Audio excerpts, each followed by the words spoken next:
It is Saturday morning, July 14th, and my husband just dropped me off at Rockfish Gap. We stopped and went to the visitor center, and I met a thru-hiker named Grateful there. We gave her some drinks and some oranges and stuff, so a little bit of trail magic for her. And then when we got to the trailhead here, there was a guy just coming in southbound, and so after my husband dropped me off and we said goodbye, he picked him up to take him into a hostel. So I think he's enjoying doing a little bit of trail magic before he heads home. And for me, I'll be going into Shenandoah National Park today. And unfortunately, I have been off the trail since last Sunday, resting my foot, so I don't know how it's going to do today. It's feeling a little bit better, but it's still sore, and I'm just crossing my fingers that I'm going to be able to hike on it for the next 2 weeks and get up to Harper's Ferry. So it's, I think, going to be a little bit of a challenging day. Today I don't have to go super far, just shy of 8 miles, I think, and so that'll be a good breaking in period for me. I've got new shoes. I got the La Sportivas and sent my Ultras home. I've been wearing these kind of a couple days this weekend and trying to break them in a bit. Hopefully they'll give me the extra support and structure that I need to keep my feet in good shape. But glad to be back on the trail after a few days. Timing is critical with me getting off the trail again to be there for my loved one who's having surgery. So that's all important, and it's making me adapt a little bit more than I'd anticipated for my hike, making some changes that I didn't expect. But hopefully it will all work out, and I'm looking forward to a good hike today. Well, this is where I get my permit for the Shenandoahs. I've got it here all ready to be filled out. So far this morning, the trail has had a fair number of rocks to climb over, lots of little ones, and the kind of stuff that I would have slid on in my Ultras, I'm feeling much more stable in. I think these shoes have a better tread on the bottom. It's grippier, and they're a little bit more structured, which is good, giving me some stability, especially for my sore foot. So far so good. I'm only a couple hours in, but things seem to be going well. Still have obviously a lot of pain in my foot, but hopefully maybe the more I hike, the more the kinks will work out. We'll see. Just took a little lunch break here at McCormick Gap. I came out there behind the fence, and it's a nice little place to take a break and cross Skyline Drive for the first time. It actually looks like it's just been repaved, or is in the process of being repaved.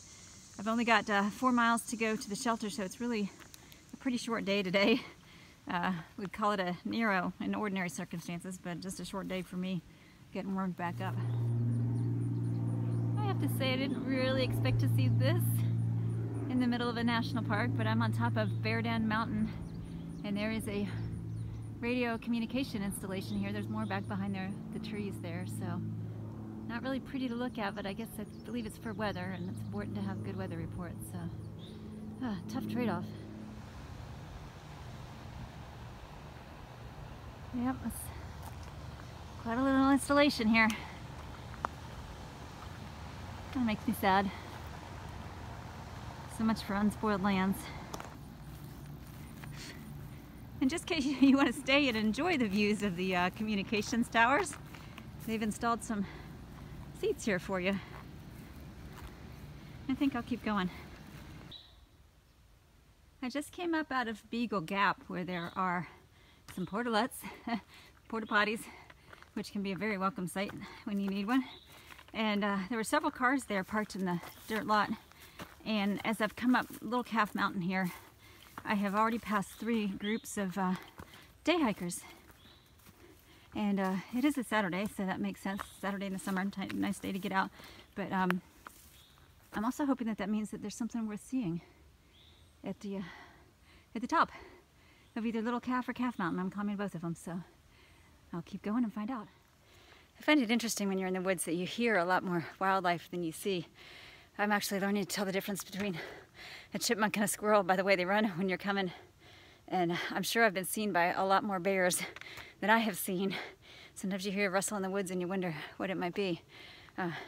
Deer are pretty noisy, although sometimes they just stand there and look at you. You've seen that in some of my other videos. They are not the shyest creatures on earth.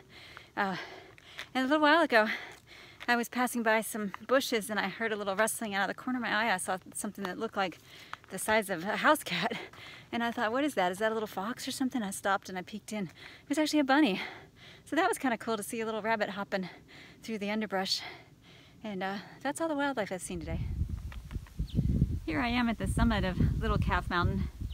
And my intuition was right. There's a pretty good view from here. Although the weather towers that I was at earlier are over there. But nice view and a very pretty little field.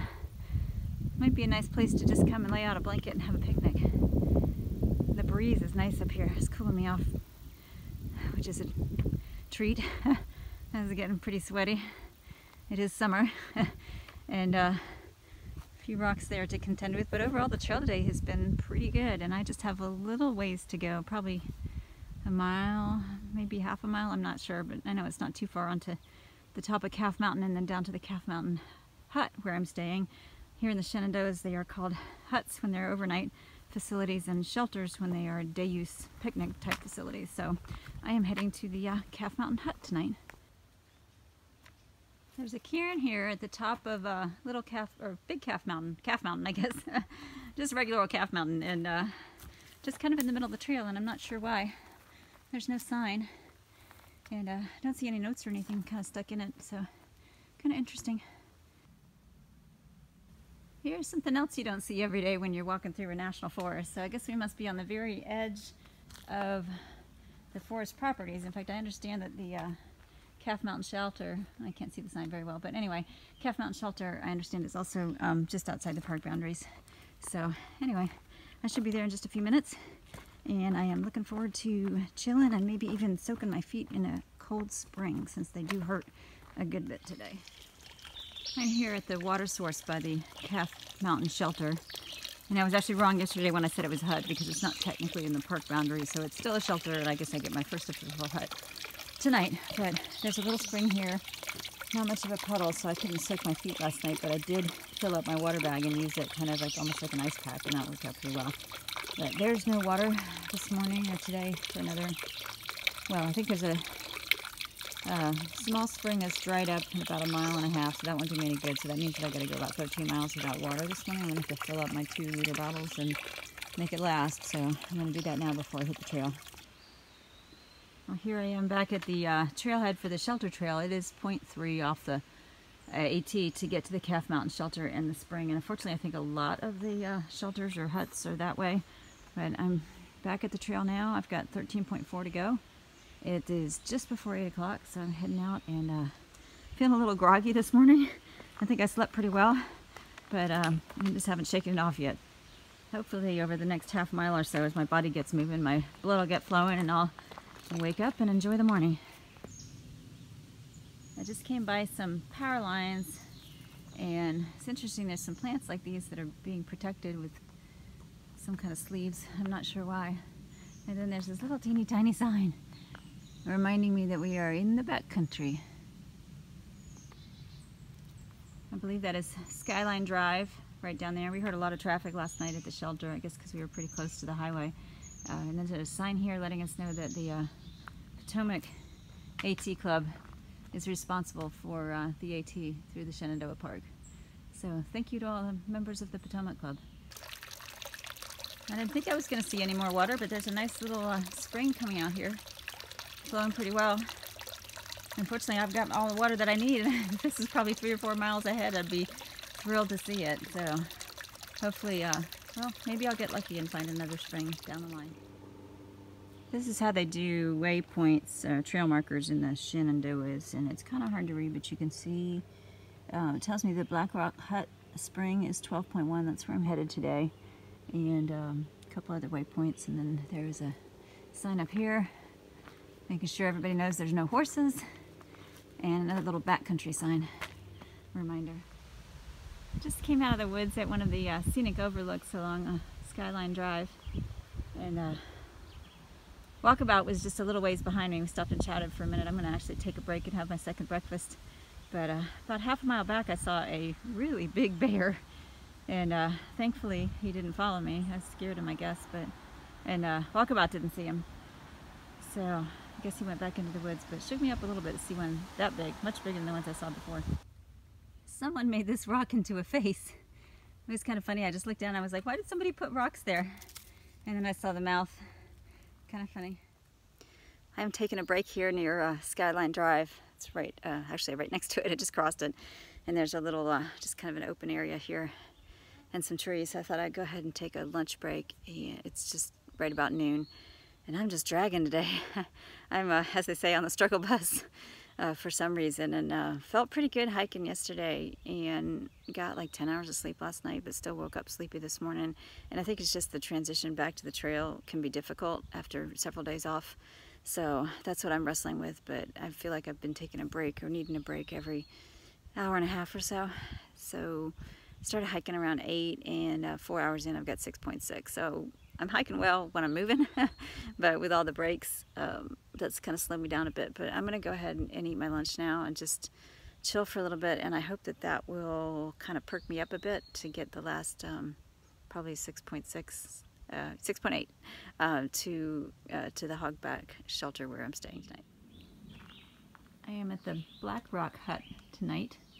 It's a nice little hut. It's very similar in design to the Calf Mountain shelter where we stayed last night. It's got an upper level where several people can sleep, and then I'm going to stay down here since it has been raining a little bit and it's still thundering. And walkabout is here too, so I don't have to camp alone.